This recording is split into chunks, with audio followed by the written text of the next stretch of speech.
ഈ ഒരു വീഡിയോയിലൂടെ നമ്മൾ വളരെ പ്രധാനപ്പെട്ട കാര്യമാണ് നോക്കാൻ പോകുന്നത്. കേരള ബ്ലാസ്റ്റേഴ്സുമായിട്ട് ബന്ധപ്പെട്ടിരിക്കുന്ന അപ്ഡേറ്റ് ഉണ്ട്, ബംഗളൂരു എഫ് സിയായിട്ട് ബന്ധപ്പെട്ടിരിക്കുന്ന ഒരു അപ്ഡേറ്റ് ഉണ്ട്. സോ അതിലേക്ക് പോകുന്നതിന് മുമ്പ് ലൈക്ക് എന്ന് പറയുന്നത് വളരെയധികം ഇമ്പോർട്ടൻ്റ് ആണ്. സോ എല്ലാവരും ലൈക്ക് ചെയ്തിട്ട് വീഡിയോ കാണാൻ ശ്രമിക്കുക. സോ ആദ്യം തന്നെ നമുക്ക് എന്താ പറയുക, ബംഗളൂരു എഫ് സിയായിട്ട് ബന്ധപ്പെട്ടിരിക്കുന്ന അപ്ഡേറ്റ് തന്നെ നോക്കാം. അതായത് ബംഗളൂരു എഫ് സി 35-കാരനായ ആൽബർട്ടോ നൊഗ്വേരെ നിലനിർത്താൻ തന്നെ തീരുമാനിച്ചിരിക്കുകയാണെന്നാണ് നമുക്കറിയാൻ സാധിക്കുന്നത്. ഒരു വർഷത്തേക്കൂടെ കോൺട്രാക്ട് അതിന് കൊടുക്കുമെന്നാണ് പറഞ്ഞു കേൾക്കുന്ന ഒരു കാര്യം എന്ന് പറയുന്നത്. നമുക്കറിയാം അദ്ദേഹം വളരെ നല്ല രീതിയിൽ പെർഫോം ചെയ്തുകൊണ്ടിരിക്കുന്ന താരമാണ്. ബട്ട് സ്റ്റിൽ മറ്റ് 2 ക്ലബ്ബുകൾ അദ്ദേഹത്തിനായിട്ട് രംഗത്തുണ്ടെന്നാണ് നമുക്കറിയാൻ സാധിക്കുന്നത്. അതായത് അവർക്കും അദ്ദേഹത്തെ സ്വന്തമാക്കിയാൽ കൊള്ളാമെന്ന് താല്പര്യമുണ്ട് എന്നാണ് പറഞ്ഞു കേൾക്കുന്നത്. സോ എന്തായാലും ബംഗളൂരിനോട് ആവശ്യപ്പെട്ടിട്ടുണ്ട്. ബട്ട് ബംഗളൂരു സ്റ്റിൽ അദ്ദേഹത്തെ നിലനിർത്താൻ തന്നെയാണ്, ഒരു വർഷത്തേക്കൂടെ നിലനിർത്താൻ തന്നെയാണ് തീരുമാനിച്ചിരിക്കുന്നത് എന്നാണ് നമുക്കറിയാൻ സാധിക്കുന്ന ഒരു കാര്യം എന്ന് പറയുന്നത്. സോ ഇതിനെക്കുറിച്ചുള്ള നിങ്ങളുടെ അഭിപ്രായം എന്താണെന്ന് ഉറപ്പായിട്ടും ഒന്ന് കമൻറ്റ് ബോക്സിൽ പറയാനായിട്ട് ശ്രമിക്കുക. ഈ അടുത്ത അപ്ഡേറ്റ് എന്ന് പറയുന്നത് കേരള ബ്ലാസ്റ്റേഴ്സ് കോച്ചിങ് സെലക്ഷൻ തുടങ്ങിയിട്ടുണ്ടെന്നാണ് നമുക്കറിയാൻ സാധിക്കുന്നത്.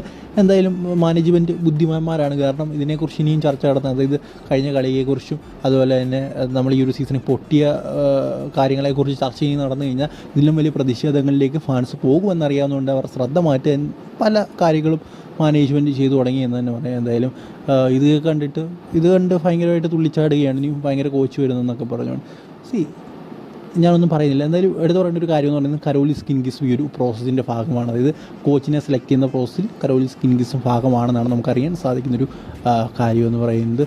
സോ എന്തായാലും കരോലിസ് ഭാഗമാണെങ്കിൽ ഉറപ്പായിട്ടും അദ്ദേഹം ഇവിടെ തുടരാനുള്ള സാധ്യതകളുണ്ട് എന്ന് തന്നെയാണ് എനിക്ക് തോന്നുന്നത്. അല്ലെങ്കിൽ അദ്ദേഹം ഒരിക്കലും ആ ഒരു കോച്ചിങ് സെലക്ഷൻ പ്രോസസ്സിൻ്റെ ഭാഗമാകാനുള്ള സാധ്യതകളില്ല എന്നാണ് എനിക്ക് തോന്നുന്നത്. സോ എന്തായാലും എനിക്ക് തോന്നുന്നു വിദേശ താരങ്ങളെ കൊണ്ടുവരാനായിട്ട് റിക്രൂട്ട്മെൻറ്റിന് വേണ്ടി കരോലിസ് കിൻഗിസും ഇന്ത്യൻ റിക്രൂട്ട്മെൻറ്റിനായിട്ട് നമ്മുടെ താങ് ബോയ് സിംഗ്ഡോ ആയിരിക്കാം നിയമിക്കാൻ പോകുന്നത്. അങ്ങനെ ഒരു ഡിഫറൻറ്റ് ഇതായിട്ട് വരാനുള്ള സാധ്യതകളൊക്കെ വളരെയധികം കൂടുതലാണ്. സോ ഇതിനെക്കുറിച്ചുള്ള നിങ്ങളുടെ അഭിപ്രായം എന്താണെന്ന് കമൻറ്റ് ബോക്സിൽ പറയുക. അടുത്ത വീഡിയോയിൽ കാണുന്നവരെ ഗുഡ് ബൈ.